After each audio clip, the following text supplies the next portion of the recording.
طاہر بھائی، آپ اس ذہین بھیڑیے کی کہانی سنا رہے تھے جو جنگل کے جانوروں کو تعلیم دیا کرتا تھا، تو پھر کیا ہوا؟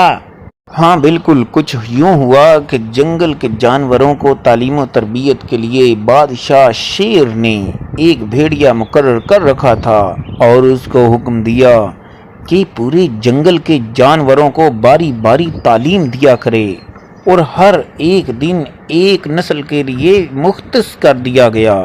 تو ایک دن بیل حاضر ہوا اور استاد بھیڑیے سے کہا کہ استاد محترم، آپ ہمیں تعلیم فرمائیں، میں جنگل کے تمام بیل جتنے بھی ہیں ان کی نمائندگی کے طور پر آپ کے سامنے پیش ہوا ہوں، اور میں آپ سے تعلیم حاصل کر کے ان سب کو وہ بتا دوں گا۔ اچھا، تو بھیڑیا اس ایک کو تعلیم دے گا تو وہ اپنی ساری نسل کو جا کر یہ چیز بتا دے گا؟ ہاں، کچھ ایسی ہی ترتیب رکھی گئی تھی۔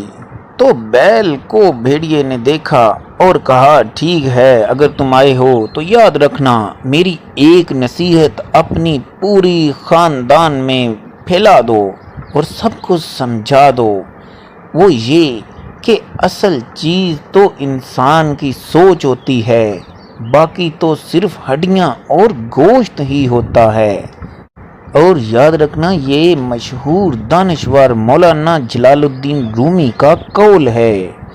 یہ بات سن کر بیل بہت خوش ہوا اور استاد محترم کو سلام کر کے واپس جنگل میں لوٹ گیا۔ ہاں، ویسے اس نصیحت کا اصل مطلب کیا ہے؟ اس کا مطلب ہے آپ کا ظاہری حلیہ جو نظر آ رہا ہوتا ہے وہ آپ کی شخصیت نہیں ہے، بلکہ آپ کی شخصیت کا اصل پتہ آپ کی سوچ سے لگتا ہے، لہذا انسان کو ہمیشہ اچھی سوچ کا مالک ہونا چاہیے۔ آپ کا بہت شکریہ، آپ نے مجھے کہانی کے ذریعے ایک قول سمجھا دیا۔